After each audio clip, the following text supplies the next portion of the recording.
Time for the 49ers Rush Podcast.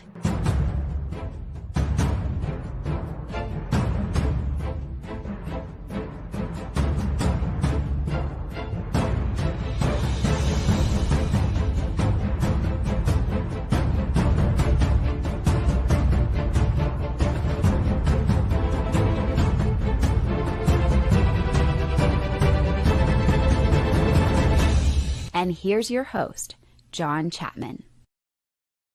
What is going on, faithful? It's great to be with you guys today. Sorry, I had to postpone the live show just a little bit. I did not have my calendar synced with Kyle Shanahan's, something that I do on the regular on Wednesdays. But it is great to be with you guys today. This is episode number 1276 of the 49ers Rush Podcast. And the title, Do the 49ers Get It? You know, as I'm breaking down film, we've got the entire offensive breakdown that's up on the 49ersrush.com and our Patreon. Got some takeaways from that. Also diving in just a little bit into Bears tape, which I don't know why I still do that, but whatever. Very, very clear. Like, man, you watch the offense and defense of the Bears and it's just like, oh, okay, here's what you got to do. Can the 49ers do that? Do the 49ers understand who they are, their identity, and can they operate within that structure that they have built this team upon? That's what I want to talk about today. And your questions, of course. I have finally got to the point since, traveling back from Buffalo and all that entailed. Very, very tired still. But I did not get to everybody's DMs and everybody's emails yet. Got through the emails, still got to work through some DMs and other, based on social media stuff. I'll get to those. Just please be patient with me. And so I want to talk through some of the topics that were raised there. Want to say thank you to everybody that's showing up. Shout out to 49ers Throwback, just the best in the business. He says, thanks for tuning in, faithful. Please hit that like button and subscribe. Thank you. And all the hashtag CCs. You guys are freaking awesome. And yeah, I want to talk a little bit about this too, Joe. Appreciate you, man. He says, for myself, each NFL season has two parts. The first part is the exciting part. And as long as the 49ers are the playoffs or have a chance to make them, we are soon approaching the second part. Now, I am with you there. And I got a question from Jonathan H. We got a couple Jonathans in the house today with questions. He asked me, what do you think is the best case that's a realistic scenario for the 49ers for the rest of the year? Obviously, you are very far behind the playoff race. You're currently sitting 11th. 7 teams make it to the playoffs. You're 11th seed currently. Not great. Only 16 teams. But, I think that what the 49ers should do, at least right now, it's two stages for me. The 49ers have to operate like your back is up against the wall. Everything that you got going on right now, you've got to win now. There is 100%, the 49ers win out, you're in. You're in. You get to 10 wins. I think it's like a 92% chance that you're in the playoffs statistically, historically speaking, with the 7th seed. Like if you get to 10 wins, now can they? That's a different thing. I totally understand that. But the way in which that you move forward right now, you don't care about the youth movement. You don't care about rookies. You care about who is the best, who gives us the best chance to win this game against the Bears. That's it. And that's kind of where the 49ers should be. Now, here's what Kyle said after the game, which I do agree with. And all must wins. So not much different. If it was a must win this week, it's even stronger next week. So it'll be that way from here on out. This is the hole we put ourselves in and made it a lot tougher. And if we want to get out of it, we got to do something special here. So you've got to operate like this is a playoff game. It's playoff games from now on out. Like it's single elimination, NCAA, March Madness. You lose, you're done. DU it, it's over. So the way that the 49ers should be acting currently, man, it's playoff football. That's what it is. Now, shout out to my man Josh. He's the best. He says, do we consider not playing Bosa or Trent the rest of the year if we lose again? Now, that's where it changes, right?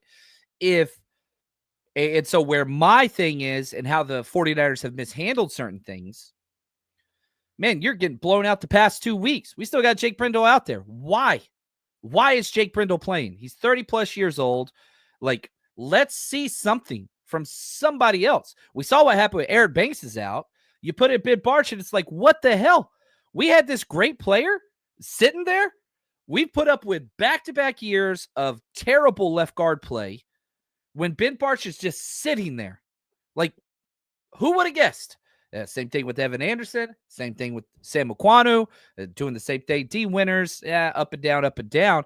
But it's like, man, why don't we, in situations where the game's way out of control, why can't we get backups in just to get them experience? Why is Nick Sikel not in there at center?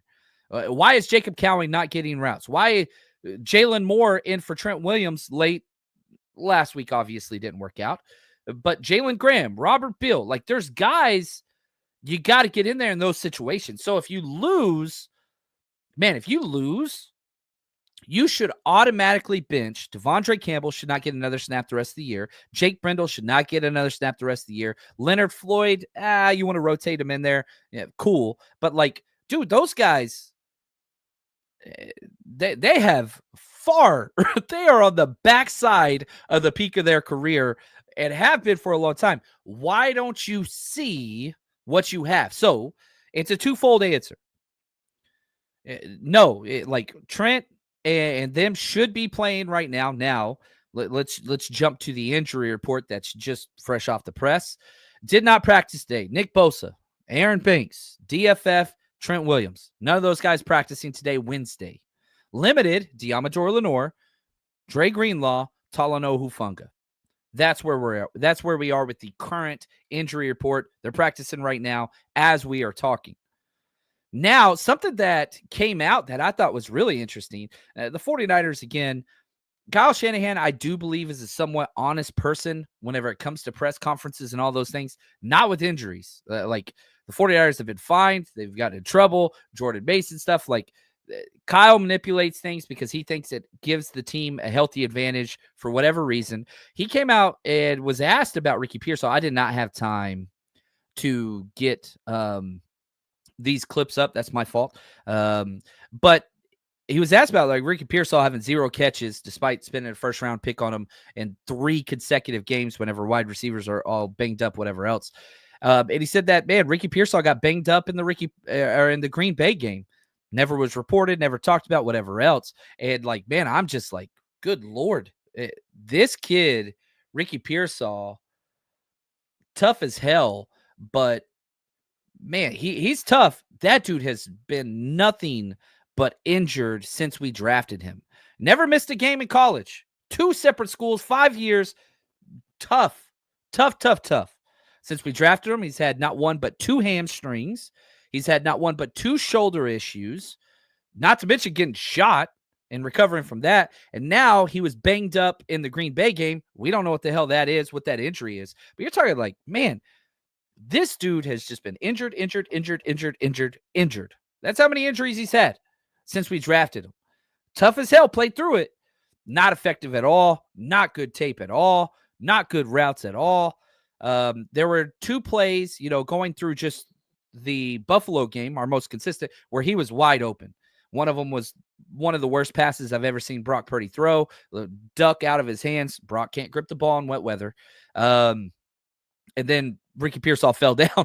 But that dude was wide open for 4+ seconds before Brock threw him the ball. And that was kind of another theme of this Buffalo tape. How much do we want to criticize Brock Purdy for this recent game? It was a terrible game from the quarterback, no doubt about it. Obviously, ball slips out of your hand. That's huge. Missed several throws, throwing behind, ball ducked out of his hand like I've never seen. He just couldn't hold the ball. Brock can't hold the ball if there's wet conditions, period. Hasn't his entire career. Does that negate the fact of how you visualize him? Now, here is another question that we got from Jonathan C., not Jonathan H. And this is a little bit of my past and my takes on the show jumping up and to bite me in the butt. He asked this. This is not me. He said, you and Wayne agreed on yesterday's show that Brock is not a top 5 quarterback. I don't think that he is. Now, I used to think that he could be. I don't think that he is now. This year has definitely raised more doubts. I'm not out on Brock Purdy, though. Like, I hope that I want to bracket this entire conversation. I want Brock Purdy to be our quarterback of the future. I really, really do. But this is where the continuity, I've been doing this show a long time. Like we said, 1,276 episodes is a lot of episodes. And I appreciate everybody that watches these. Thank you guys so much. You guys, thank you. But Jonathan, not me, another Jonathan C. I'm a Jonathan C. We spell our names different. I got the O-N at the end. He's got the A-N. My name is spelled wrong, but it's what it is. He says he agrees that Brock's not a top 5 quarterback, but he said that I always say, quote, if you don't have a top 5 quarterback, you have to go get one, end quote. That is true. I've said that. That's my philosophy on team building. If you don't have a top 5 guy, you got to try to get a top 5 guy. Now, that does not mean, and again, I have to revise this kind of as we move forward because I want to keep Brock Purdy. I don't think Brock Purdy's a top 5 guy. I don't. I think the physical, limited skill set hinders his ceiling play. Now, perfect conditions, awesome. I mean, yeah, the lack of arm strength, it's a major concern. The lack of hand size or whatever it is that causes him to fumble the ball. He's had 7 fumbles this year. Only, I think 1 or 2 were in bad weather. But 7 fumbles? Like, that's way too much. Way too much. The turnover where he plays, lack of arm strength, the size. I don't think the size is as big of an issue, but man, it shows up on tape. I mean, him throwing those little dump offs and check downs, it's hard whenever he has a guy in his face, and he's not as big as the 6'5", 6'4" guys. So how do I balance this? Man, one of my axioms, you don't have a top 5 quarterback, you got to get one. And I also don't want to move on from Brock. I want Brock signed long-term. I really, really do. And I think the way that I want to address this is I think that you still need to throw a lot of darts at high upside quarterbacks, not Brock Purdy clones like Brandon Allen. I don't want that. I want high ceiling guys like Joe Milton, right? The Tennessee guy. Like, I think that the 49ers should continue almost every year. And this is kind of my roster building philosophy for every single team in the NFL. I don't give a damn if you got Tom Brady, Patrick Mahomes, whatever else.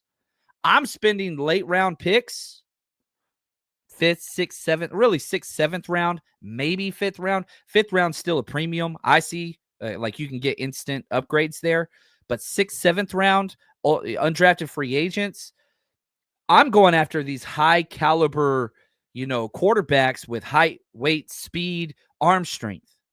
And I think the 49ers should still do that. You have 11 picks in this next draft.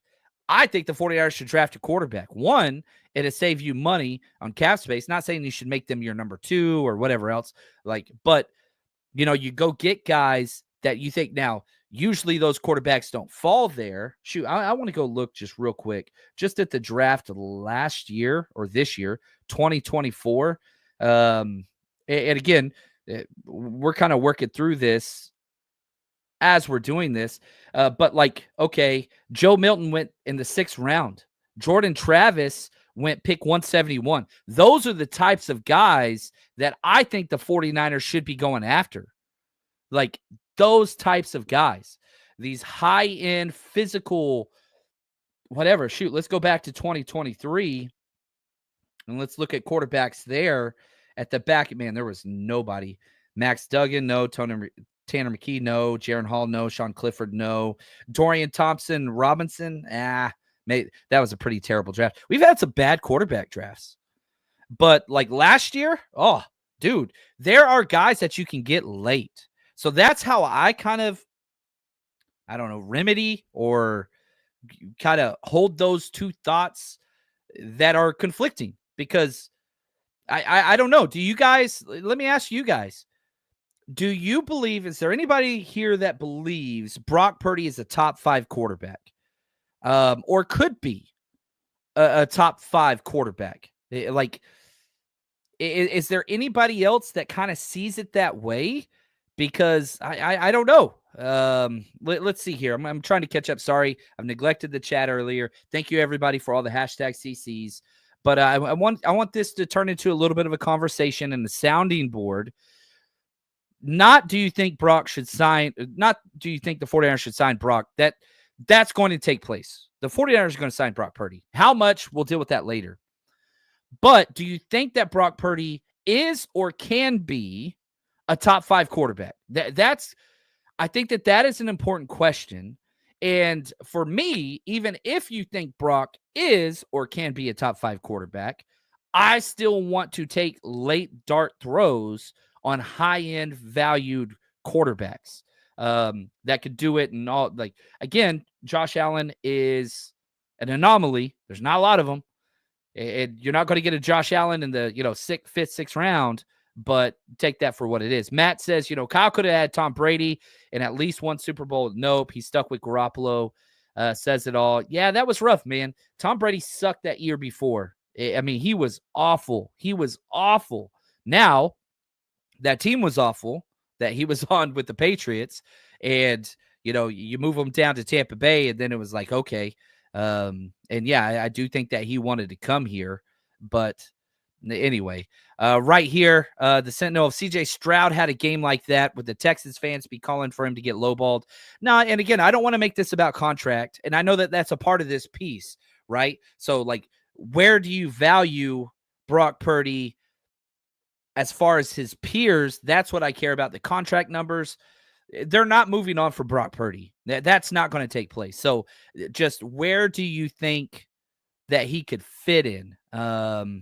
That's what I want to see. What's up, Trey Sports? Appreciate you, man. So I love that you fly across the country to support the Niners.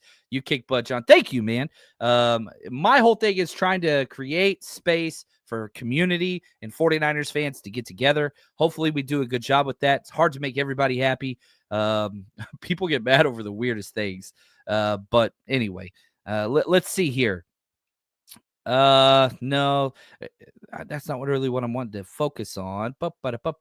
Here we go. Mark, what's up, man? Hard for Brock to be elite when his receivers aren't getting separation. Man, I don't know. There was separation all over the field. And again, going back to, and I know, Mark, you watched the breakdowns. Thank you, first off. And I respect your opinion considerably high. We've had lots of conversations. You are a much smarter person than I am. I see wide receivers open. I see Brock holding the ball way too long and creating very difficult passes and catches that don't have to be there. Now, have the wide receivers been running wide open all the time? No. But in crucial situations, especially in this Bills game, and I know that's a small sample size, Brock's making it harder on everybody. He's making it harder on the O-line. He's making it harder on the wide receivers. He's making it harder on himself. Now, that's a new thing. That's a new thing. Alec, do you think Goff is a top 5 guy? I do not. However, Goff has the body, the arm strength, and all those things of a top 5 guy. Now, and again, Jared Goff is not a top 5 guy. He's the one of the worst, if not the worst quarterback against pressure. So what do? Ben Johnson, you go get him one of the best offensive lines in football and one of the best running games in football, and you build to who you have. You have Jared Goff. The Detroit Lions get it, right? What's the title of the show? Do the 49ers get it? How could Brock, okay, if we're going to do this, I love this question, this comment, Alec. Jalen Hurts. No, Jalen Hurts is not a top 5 guy in any way, shape, or form. Running the ball, sure. But no, if he has to win with his arm, he cannot do it. That has been proven. But what do?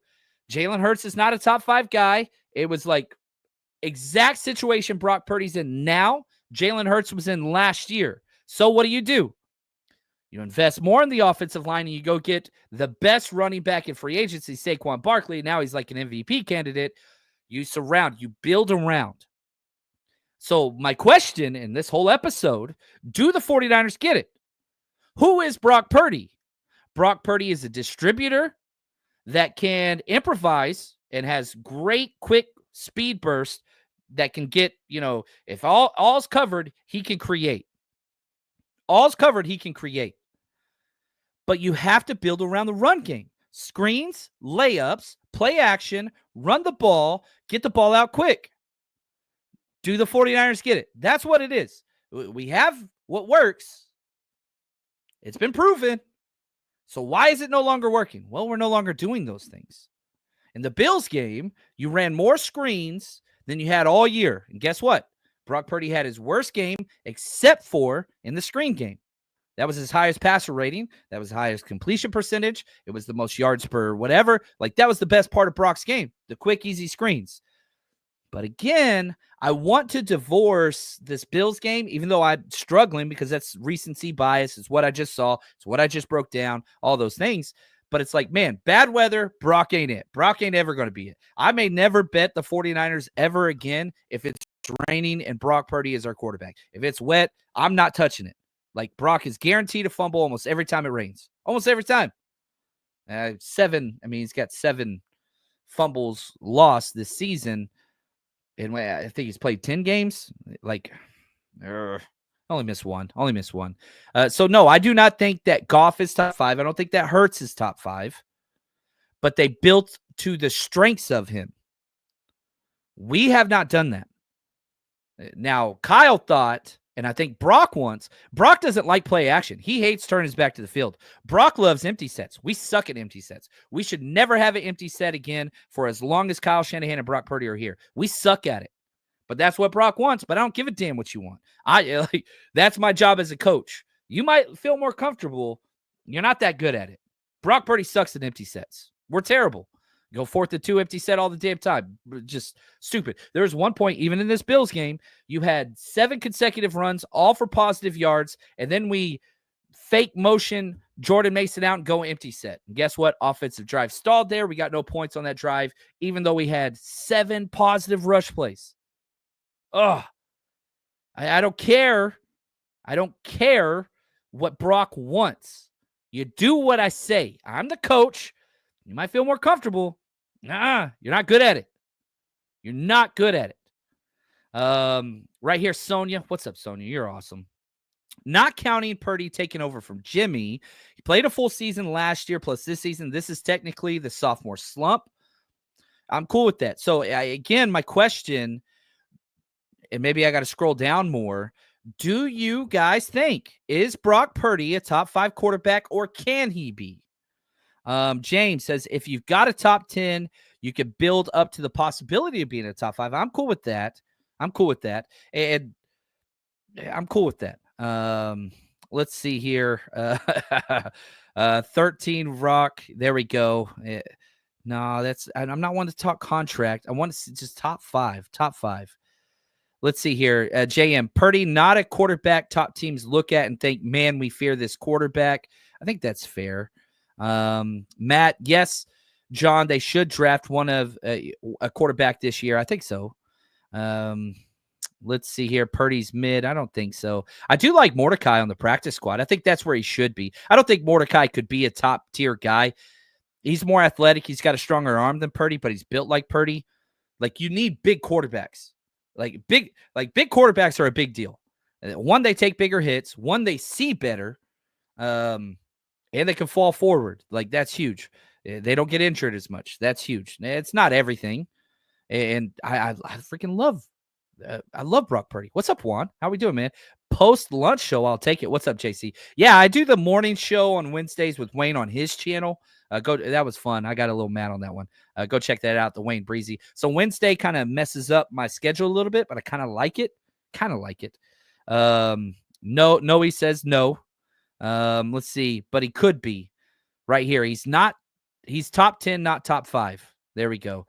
Juan says no. Brock has too many limitations. Top 12, maybe. Top 10's realistic. This is good. Yeah, football is a team sport, 100%. What's up, Tony? There's no doubt about that. But again, the quarterback is the most important position in any sport. And football is a team sport.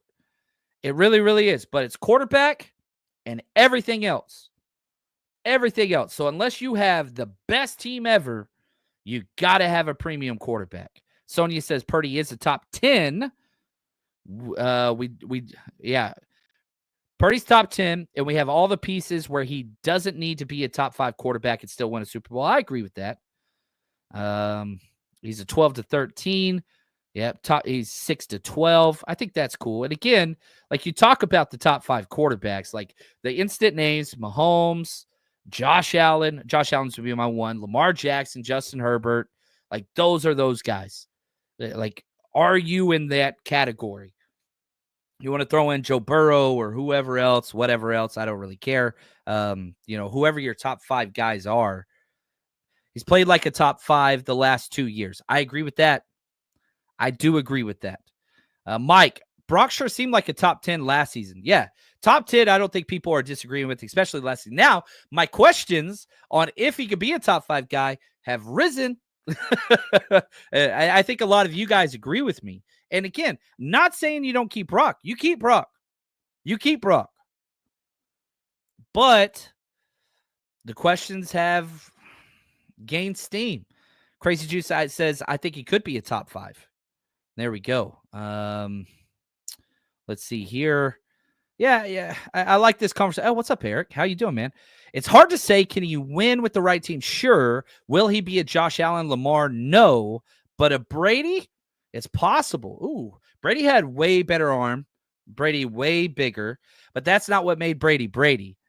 What made Tom Brady the best, whatever, shoot, look how many Super Bowls he won, is doesn't turn the ball over, doesn't take hits, and process is so damn quick. And then whenever the game mattered the most, the dude delivered. So, like, can he be that? It took Tom Brady a long time to be that. And they didn't win with Tom Brady early. They won with defense and surrounding him with elite talent. And then Tom Brady morphed into what we now remember Tom Brady being the best and whatever else. Like, that, yes, yeah, obviously Tom Brady was a top 5 quarterback. He's arguably the best quarterback of all time, or second best, however you look at it. But Tom Brady didn't win with those elite traits. Yeah, he's big. Yeah, he's got a strong arm, but he never had the strongest arm, and he's slow he's slow. But he realized, I'm not going to take hits, and I'm not going to turn the ball over.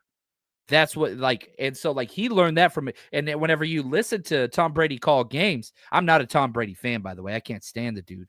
But you listen to Tom Brady call plays or call the games, and you see where he's at. Dude, you got to get the ball out. You can put the ball in jeopardy, and you can't take hits. He emphasizes those 3 things nonstop every single game he calls. And he's right. He's right. Don't take hits, get the ball out early, and don't turn the ball over. You do those things, and you're going to be just fine. And, shoot, go to George Kittle. George Kittle summarizes why the 49ers lose better than anybody right here. I think our goal was to run the heck out of the football, keep Josh Allen off the field. And I think we did a really good job of that, but you have to score points. I mean, we had 3, and then we had an opportunity to have 6 or 9 or whatever it was. We got to score on touchdowns in the red zone. That's how you stay in these big in the games where it's really good offenses, and we didn't do that early on. I think a 55-yard kick in a blizzard, that's tough. I definitely believe Jay can make that stuff. We're leaving points out there, and then all of a sudden, hey, we get lapped. We leave points out there with a turnover. We have 3 turnovers again. It's hard to win football games when you're not scoring in the red zone. You're turning the ball over. And I mean, it's so simple, right? So whenever you look at, do the 49ers get it?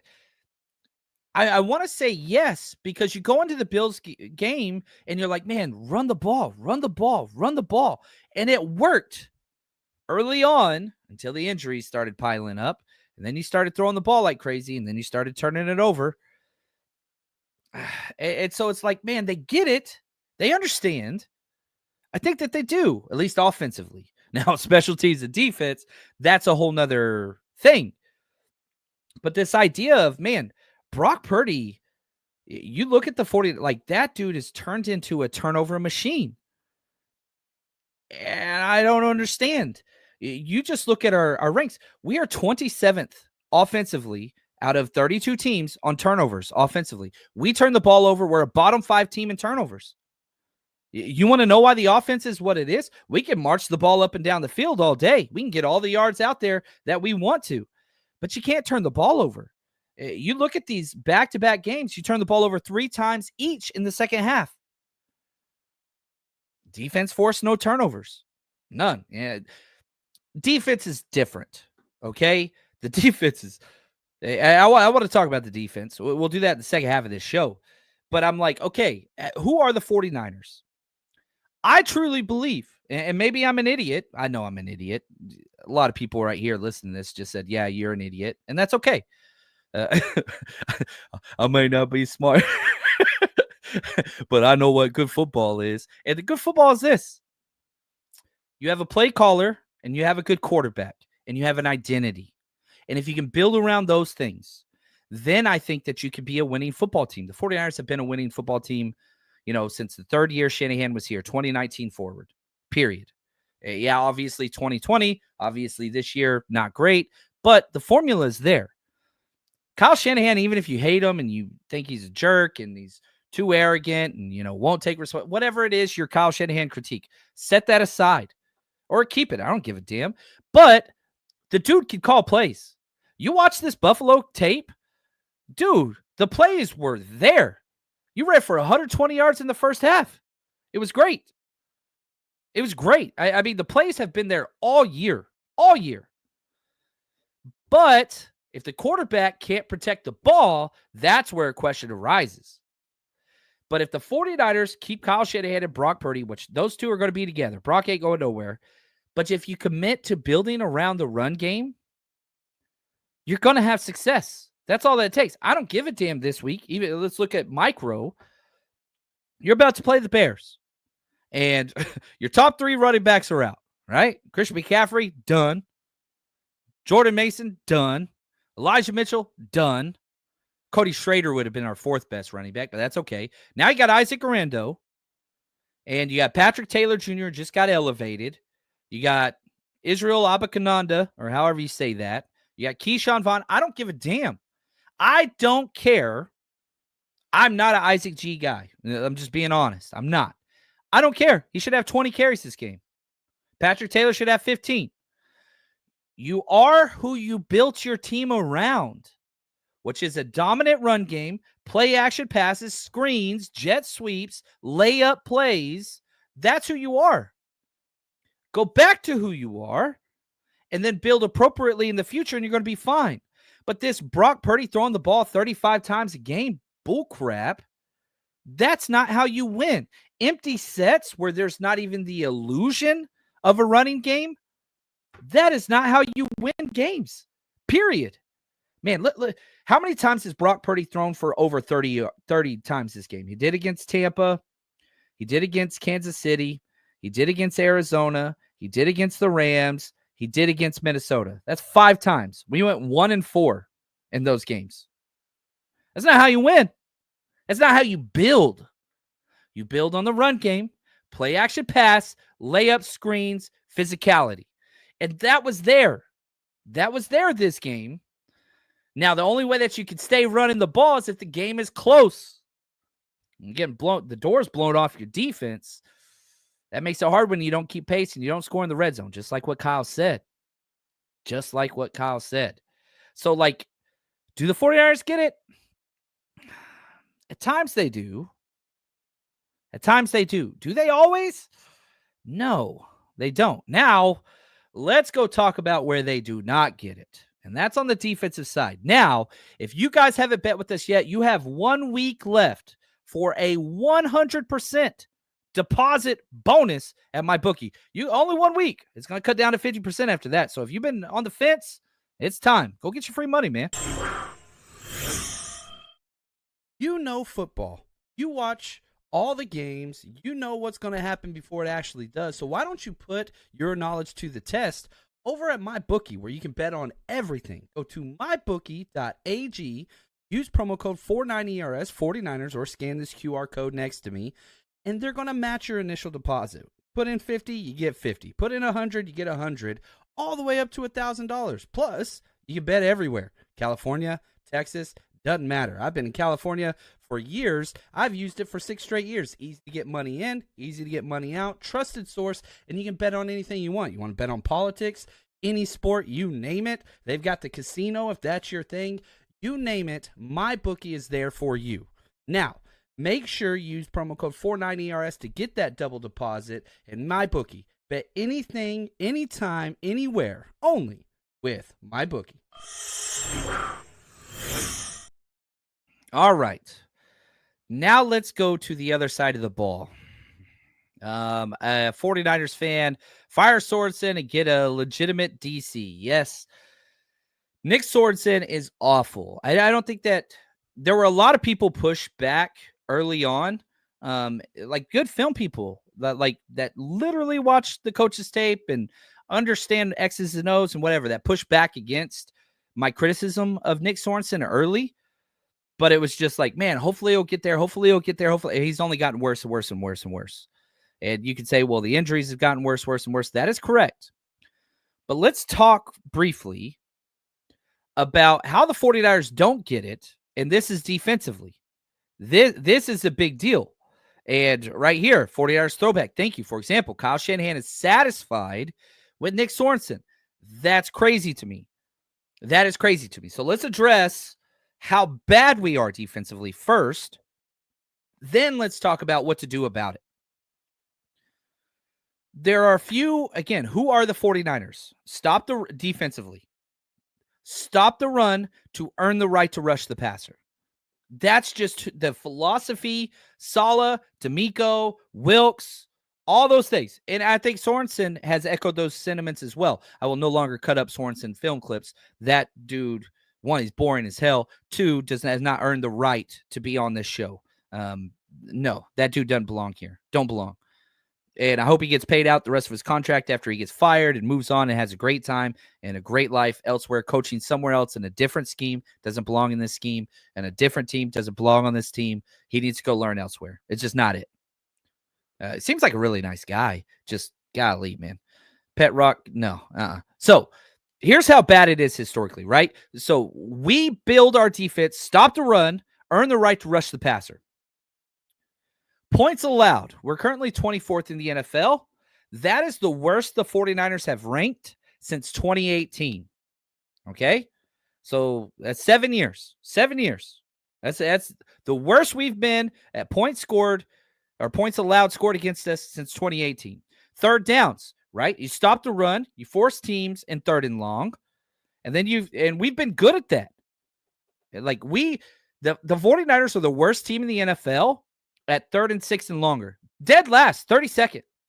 Now, if you just look at third down conversion percentage, how many times they're successful, we're 26th on third downs. That's the worst since 2017. That defense sucked. 2017, we had nobody, and we changed our scheme. That's how bad we are now. We have the fourth highest paid defensive roster in the NFL. Oh, okay. Stop the run, right? Well, we can't do that. And Shanahan did a really good comment about how we can't stop the run. And he said, well, it's players, it's missed assignments, it's bad tackling, it's everything. He literally said it's everything.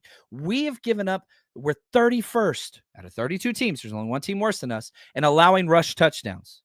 Teams just run it down our throats in the red zone. That's the worst since before Kyle Shanahan showed up. That's 2016 Chip Kelly bad. Y'all remember that team? Oh, that grosses me out, man. I hate I hate Chip Kelly. I really, really do. And you go back to that 2016 team. I want to pull this up. Here we go. I want to look at this team, right? Jim O'Neill was our defensive coordinator. And let's just talk through the roster that we had on defense. Are you ready for this? All right. You had DeForest Buckner, Glenn Dorsey, Quentin Dial. We were running a 3-4. Ahmad Brooks was 33. Nick Bellore, Gerald Hodges, Eli Harold. You remember him starting as a rookie? Tremaine Brock, hook 'em, baby. Jimmy Ward, he didn't play much at that. Antoine Bethea was at 33 years old, and Eric Reed. Like, that defense can't even hold the water of the people we got out there. Can't even hold the water. There's no Nick Bosa. There's no Fred Warner. There's no freaking Diamador Lenore on that team. There's none of that. That's how bad we are. We're playing like that defense on third downs. And then you go to red zone percentage when it matters most. We're 31st in the NFL. But historically speaking, this is a stat that was not kept.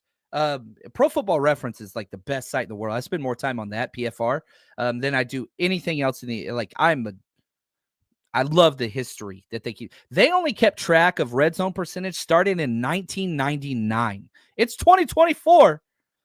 This is the worst we've ever been. Since they kept track of the stat in the red zone defensively, this is the worst that the 49ers have ever been. And so now 1999 was the first year they did it. We were worse than that. We were worse than all 25 years past that. This millennia, that's how bad we are. Keep in mind, fourth highest paid defensive roster. Yeah, the injuries add up, but not that bad. Think about how terrible we have been defensively.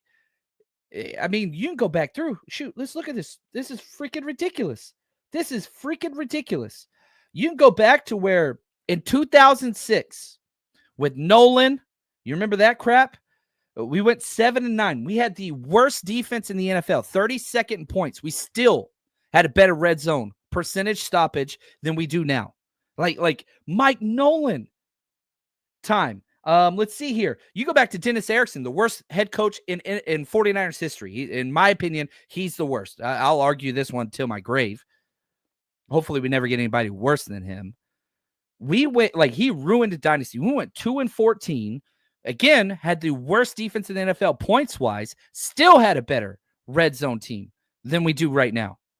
How is that possible? What the hell, man? And I know this show is turning into a weekly Nick Sorensen sucks rant, but how the hell is Kyle cool with that? Now, let's focus on that aspect of it. Thank you, Throwback. Kyle Shanahan has said, the quote was, "Oh, I was extremely satisfied." Ah, dang it. I have got it in my Twitter somewhere, the exact quote, but whatever. I'm not cutting that damn clip. It was on the audio, whatever, and the audio conference call. So it's not like we have the video clip of it or whatever else.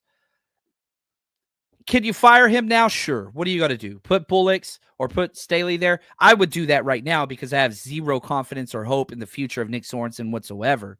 I would do that. You're going to see what happens with the Bears after they let go of their coach. You let people know you're not happy with the status quo, shit changes quick. Heads are rolling. That affects my pocketbook. I better show up. There's a new guy in charge. That new DC doesn't want me. New head coach doesn't want me. I lose my job. I better show up. It changes mentality. Keeping everybody shows you're okay with the status quo. And you can say, oh, we got to change. We got to change. No. We're past time for that. So I would 100%, dude, you're demoted. You've lost play call ability. Something.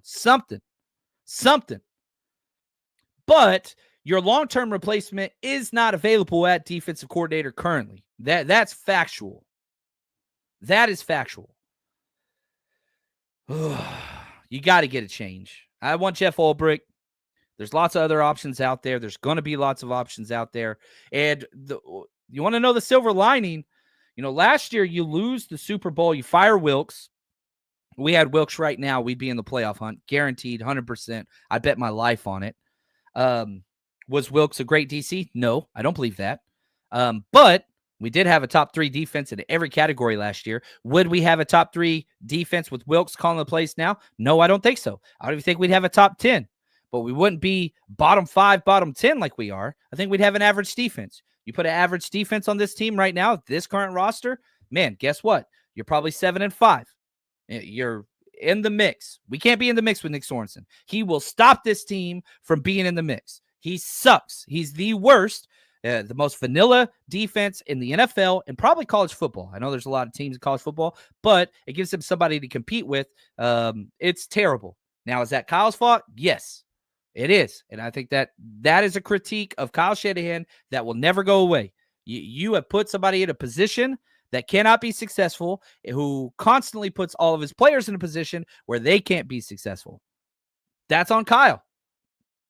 I would have no problem saying, hey, Kyle, Jed York saying, you're not picking the DC. You're not picking a yes man. You're going to pick somebody. We're going to hire somebody, and you're going to be forced to work. Like that, I'm cool with.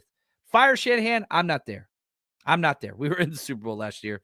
Yeah, I get it. And the same people that want to fire Shanahan, I'm pretty sure, are the same people that were wanting to fire Steve Wilkes for sitting in the booth. Yeah, those aren't football people. Are there football people that want to fire both? That's a small sliver. That's a small sliver. And again, if you want to fire Kyle, ask yourself, did you want to fire Wilkes? That should tell you a lot. That should tell you something. Because football people realized last year, man, our secondary played the best they have played since Shanahan showed up. And now you look at our safeties, god-awful. They're god-awful. I think Malik's pretty great. But it took him a long time to get to great. I mean, he was so bad for that first month of the season. But now he's good. Jair Brown's cuttable. You know what I mean? Like, Wilkes got a lot out of those secondary. There were some issues with the front, and I'm not saying he's a good DC. That's not what I'm saying at all. I'm saying he was the best DC in the world compared to Nick Sorensen. And we got rid of him without a backup plan. We didn't care who we were going to get. We just didn't want him. Well, look what you got. Look what you got. I hope you're happy. Hope you're happy. Vince, appreciate the super chat. You are the man. He says, we need to bolster our front 6/7, DT, DN, linebacker, all needs in the upcoming draft. Lost confidence in the defensive position coaches this year. Yeah. Chris Gusaric, oh my gosh. Like, it's like, who's he developed? Maybe Evan Anderson, maybe Sam O. You want to give him credit for that. But, like, why didn't you get them in the lineup earlier? They are their best defensive players. Best. Sam O's 100 times better than Eater Gross Matos. Way more consistent than Leonard Floyd. I understand Leonard Floyd's got the sacks and numbers. That's great. But he's getting $10 million a year. You're getting outplayed by a guy you picked up that was cut off of a practice squad as an undrafted free agent. Evan Anderson's been our most consistent defensive tackle. What took him so long to get him in the lineup? What? We don't reckon. We got Ben Bartch, Sam Aquano, and Evan Anderson sitting on the sideline most of the season. They're some of our best players. What the hell? Who's doing the evaluation? We saw it. I saw it in training camp. How long have I been telling everybody about Evan Anderson and Sam O? I saw it. I've been at all the preseason games. I've been at most of the NFL games. I've been at training camp, and I've been screaming, this guy's good. This guy's good. This guy's good. They don't see it. They don't see it. Let's just let Jake Brendel and freaking Aaron Banks be out there, and Jordan Elliott, and all these players that aren't good. They're not good. Aaron Banks is good, but not whenever he's hurt. Just keep them out there, guys. Do the 49ers get it? Because I don't think all of them do. I really don't. In talent evaluation, we suck at. We used to be a meritocracy where it didn't matter. Whoever was best was going to play. Undrafted free agent, Matt Breida, get out there. You're better. Not anymore. Not anymore. That's what, that pisses me off. Like, how do we not know? You know Jake Brendel sucks. Jake Brendel just had one of his best games because he didn't ruin everything. He had like 4 or 5 holds. 4 or 5 holds that weren't called. Refs wanted to go home. It was cold. They let everybody play. How do we not let anybody else try? You're down 30 points. Why are we not letting somebody else try? I don't get, the 49ers don't get that. They do not believe in competition. And that is one of the reasons why this downfall is happening. It really is. Because you got to have guys step up. And the only reason why we're getting quality play from these deep starters is because of injuries. We didn't see that they were good. That pisses me off. Right here, Riley. Appreciate the super chat. Kyle is like the fans that want him fired without a good backup plan. He does the same thing. You're not wrong. You are not wrong. That is a legitimate Kyle Shanahan critique on if he should be running and in charge of all the hires. I think you get him as simple. You allow him to. And last year sucked because when you fired Wilkes, you had nothing. He went after Belichick. He went after Spagnuolo. There was nothing. All 32 or 31 other teams had their DC hired. You were picking scraps. Should have went college route. But Shanahan never worked at college. Shanahan didn't have those connections. Shanahan won't hire somebody that him or his dad didn't work with. That's a flaw. That's a flaw. That's it. That's nepotism, right? You're only hiring guys that you know and you love. That's a limited pool that you're taking talent from. That's bad. You're not maximizing the talent pool that you're drawing from. That's a problem. That is a major critique. Thank you, Riley. Oh, man, y'all got me heated up, man. I ain't even looked at the chat in a while. I'm so sorry. So, yeah, you got to change things. There's no doubt. Man, right here, agency. We went from Super Bowl favorites to draft favorites in a month's time. Yeah, right here, filthy casual. Rumor is Kyle and Wilkes didn't get along, and that's a problem. I've been on coaching staffs with y'all know me as a nice person. At least, hopefully, that comes across. Man, I love confrontation. It's a major issue. I love confrontation with people I don't respect. And this is part of the way I was raised in the house I was raised in, with a lot of conflict, very unhealthy, substance abuse, whatever, physical, emotional, lots of trauma. And like people that I care about, like if I get in a fight with a friend or like a relative or like, whatever, I'm not okay. But you get somebody, and I don't start fights. I've just never been that guy. But I see somebody else, like I think I got, I don't know, maybe 6 or 7 fights in high school. I was a boxer in MMA, and like I love physical altercations, but not with people I care about. Every fight I got in high school wasn't because of me. It was because somebody was bullying another kid. I ain't going to stand for that. I believe in bullying bullies. That's what I believe in. So every fight that I got into was because somebody was picking on somebody smaller than them or bullying somebody else. I ain't going to stand for that crap. I'm still that same way as an adult. I'm not the guy that's just going to sit there and watch stuff happen if I feel like and again, I used to tell my football players this, like I let my players fight. You pissed off on the football field? We got pads on out here. We can do something about it. Y'all want to go at it? Go at it. Don't punch in the helmet. Let's be smart. You just go at it. But as soon as one of the two people don't want to fight anymore, that shit is done. This fight is over. It's done. 2 people want to fight. I think that there's something primal or what I can't explain. I'm not smart enough. But like 2 adolescent males, I coached high school, right? On the same team, they're a family. They want to go at it physically. Man, I ain't got a problem with that at all. I ain't got a problem. As soon as one of them is lost or one of them doesn't want to fight anymore, done. That's over.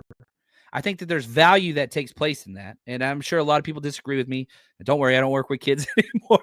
Don't worry. But like, I think that there's something there. But whenever you've got these other people that don't get along, like Kyle and Wilkes, you should move on. I don't have a problem with Kyle firing Wilkes. I have a problem with Kyle firing Wilkes without a plan. Anyway, all right, I got to go. Y'all are awesome. Thank you for everything. And sorry I got so mad. I got to calm down before I start cursing. All right. Y'all are awesome. Stay strong. Nick Sorensen should be replaced. We're going to start some draft talk soon, guys. It's coming.